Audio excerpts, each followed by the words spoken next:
if there was some random piece somewhere, you would maybe the guy who would.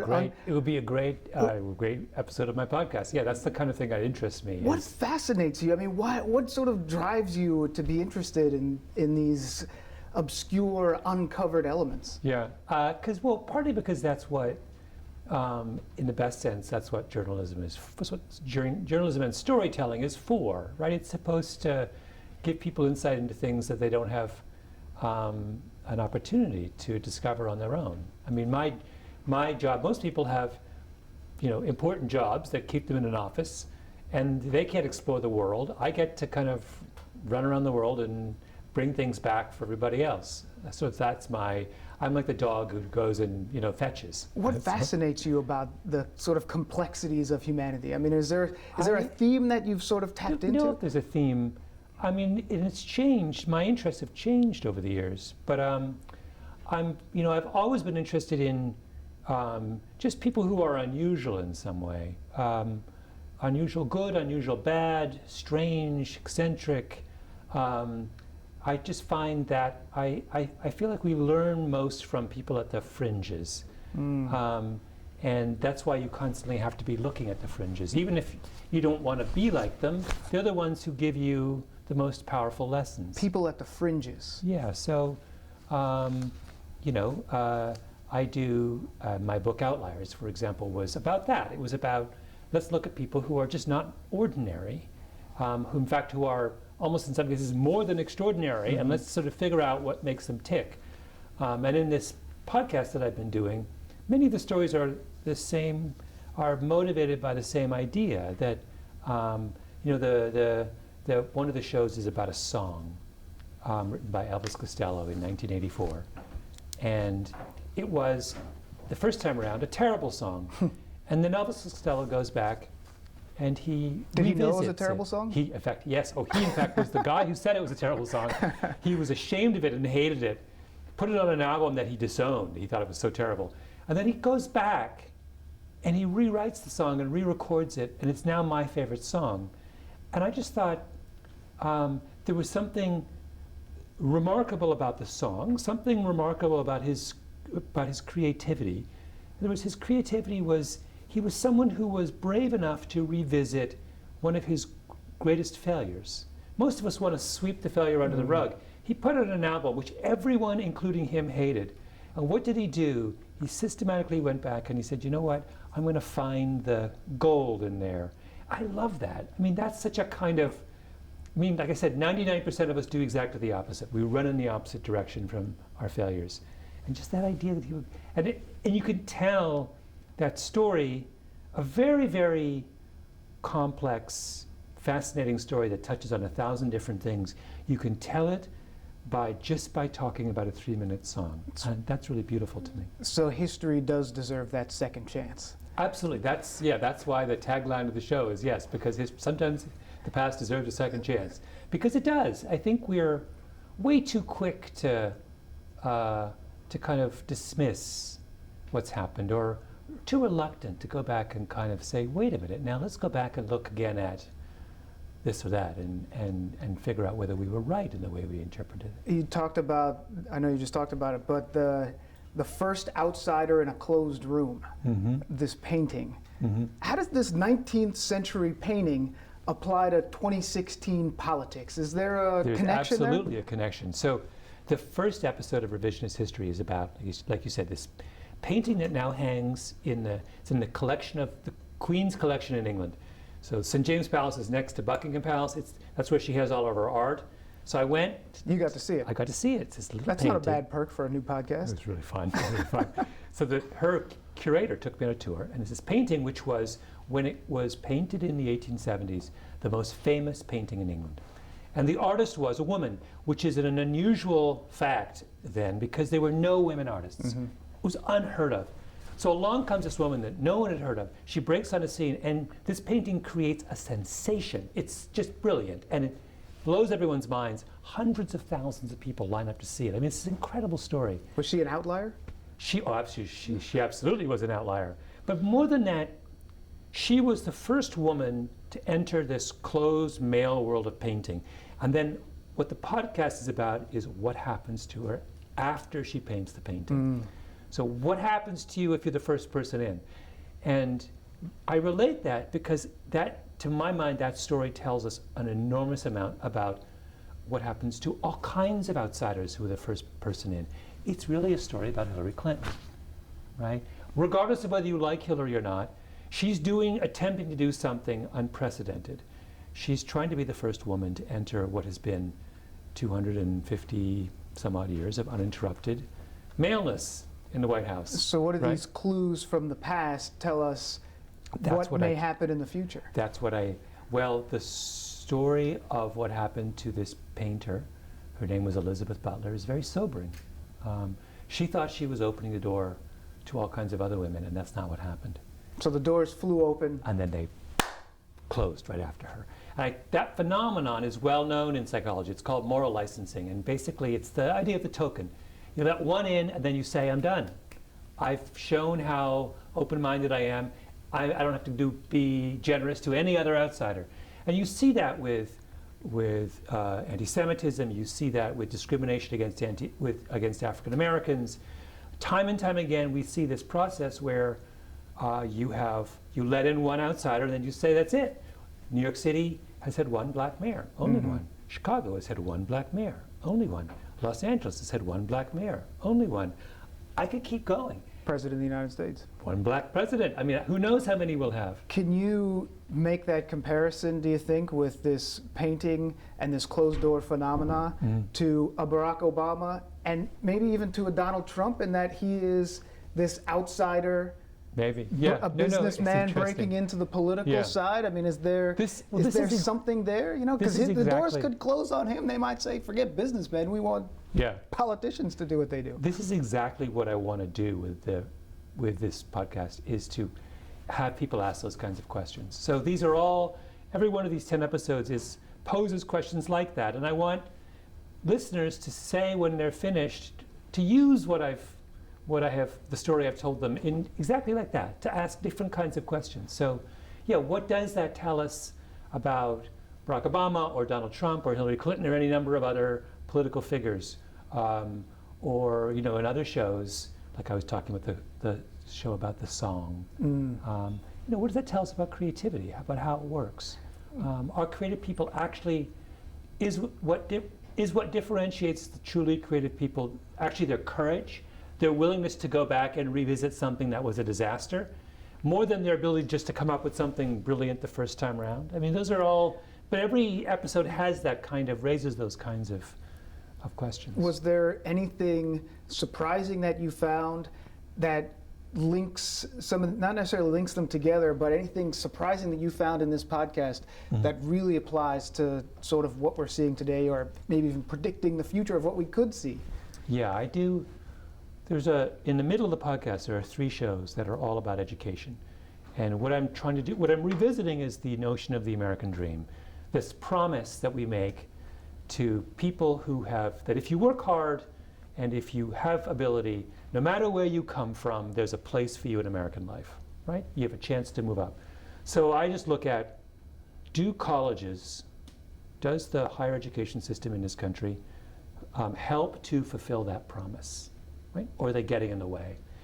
And I do look at this 3 different ways. One, through the story of a kid from South Central who is absolutely brilliant. I just talk about, all right, if you're from South Central and you have an IQ of 150, what happens? What happens? What happens is his life is a lot harder to get into college, even if you are a 1 in a million kid, if you're from South Central, than you think. We think we've done a good job at finding those kids. We absolutely have not. The second show is all about how good are colleges at directing money towards financial aid for deserving, talented students. And the answer is not that good, because in order to do that, they have to cut back on spending on other things. And so that show is called Food Fighting. It's about the story of Vassar and Bowdoin, 2 very, very similar private, elite, liberal arts colleges that have made profoundly different choices about how they're going to spend their money. I'm not going to ruin it by going into any further. And the third one's about philanthropy, and about this curious fact that in this country, wealthy people tend to give money to wealthy colleges, not to poor colleges, which makes no sense. Does it right? does it create this I mean, what you're talking about sort of it implies the difficulty of being from one side as opposed to being from the haves and the have-nots, and that Getting wider and wider. I mean, you hear about just, a couple weeks ago, the guy who founded Nike, Phil Knight, gave $400 million to Stanford University, right? Now think about that for a moment. Stanford University educates 16,000 undergraduates and has an endowment of $22 billion. Do they need another $400 million? No. Even if they were to spend all that $400 million on trying to find bright, young, talented kids from poor backgrounds, how much space do they have? They're a tiny school, right? Why doesn't he take that $400 million and give it to schools, A, that need the money, and B, that have the capacity to make a difference in the lives of lots and lots of poorer kids? Why doesn't he take that money, divide it up into $401 million grants, and find 400 schools that actually could make a difference in people's lives? Here's a smart guy who makes a crazy decision. Right? So the American dream is being fracturing. thwarted by bad decisions. That shows all about how wealthy people in this country are more interested right now in the prestige associated with giving to a fancy school than they are in actually making higher ed open to more Americans. Similar, I was going to talk about this later, but similar theme. Gave a speech not too long ago in Lancaster, I believe, where he talked about soccer, think soccer and not basketball. So in one sense, don't strengthen and rely on your strongest point, but strengthen your weakest elements. Yeah, that's the difference between those two sports.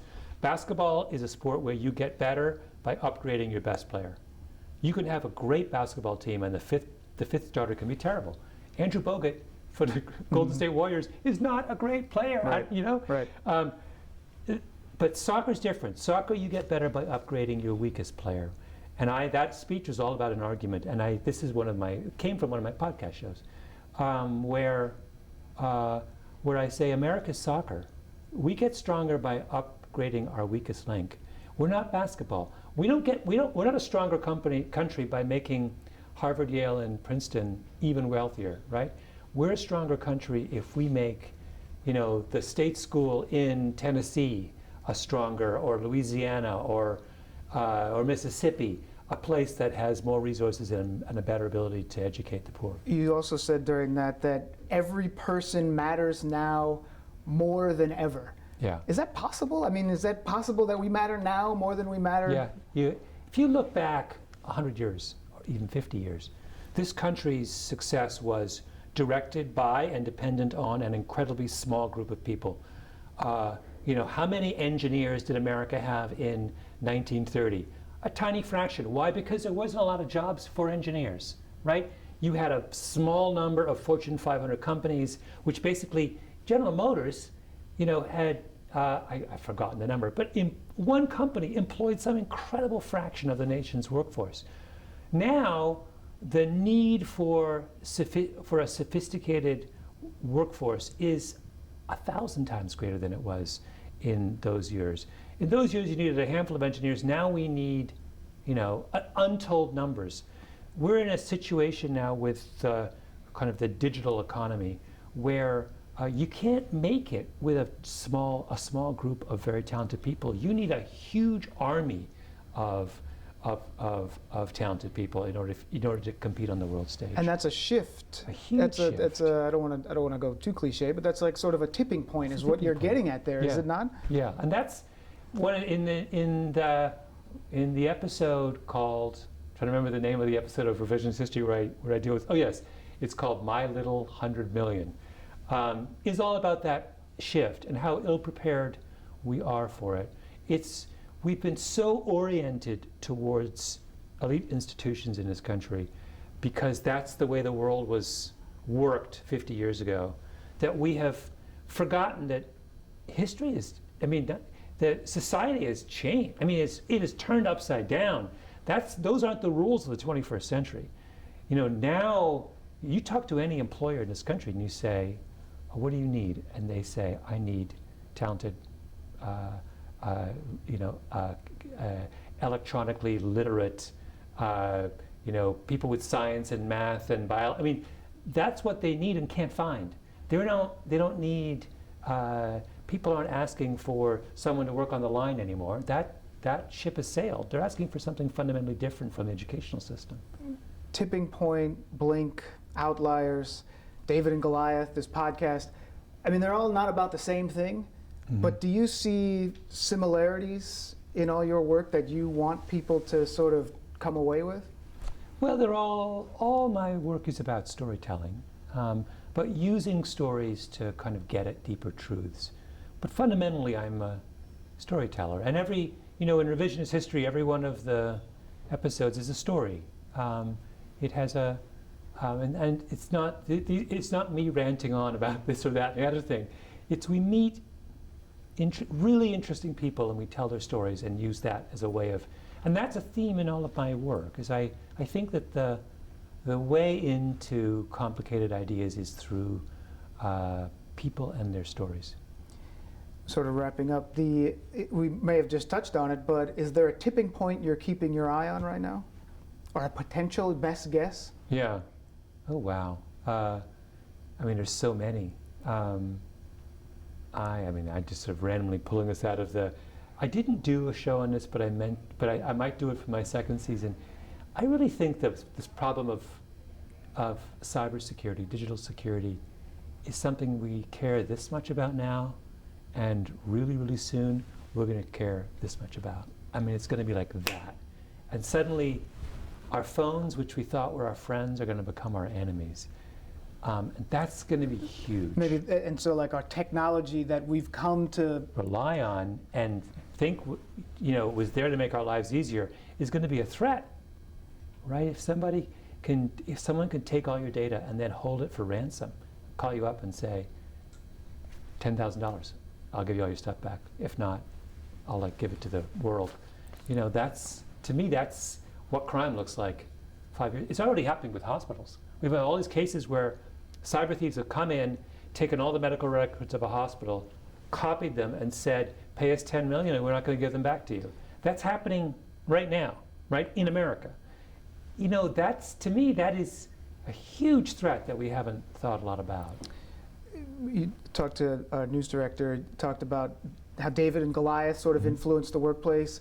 Outliers, the 10,000 hours. I mean, it's now sort of a part of an Under Armour commercial. I mean, these sort of elements that these analyses that you've put out there have actually shifted a little bit the way we all, or a lot of people, think. I mean, does that surprise you every day when you think about that? It surprises me all the time. Yeah, how could I not be surprised? I mean, I never thought when I started writing books that anyone would read them other than my mother. So any evidence that the world is taking notice is a surprise to me. Do you watch the local news at all? Do you watch news at all?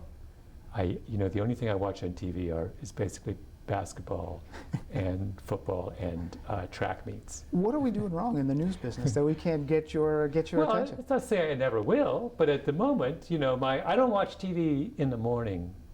I only watch it, and I basically just tape sports events. So, and if you want to watch, I think you know this. I think you're a basketball fan. If you're a serious basketball fan, that's a lot of time. It's a lot of hours. It's a lot of time. I don't have time for. I have to get my news other places. I'm committed to 50, 60 games a season. The Davids you're keeping your eye on at this point. Oh, that's interesting. I don't know if I have a good answer to that. Am I? I guess the longer I'm around, the more respect I have for how unpredictable the world is. So I used to make predictions and say, I think this is going places, I think this is going places. And now I'm aware of how faulty my predictions are, and I'm a little more humble about that kind of stuff. This one is more for the cameras in this direction, but an international best-selling author, why take on the challenge of a podcast, which I'm assuming you're not familiar with making a podcast? Well, I liked the idea that I hadn't done it before. I thought it would be fun. And you have to keep evolving if you want to speak to your audience. So, if you walk down the street and you see everyone under the age of 30 has got two things in their ears. Sure. They're listening to something. And if you want to reach that person, you've got to do something different. So that was my impetus for doing it. And then when I did it, I discovered that it was insanely fun. So that there was a bonus, which was that it was turned out to be this fantastic experience.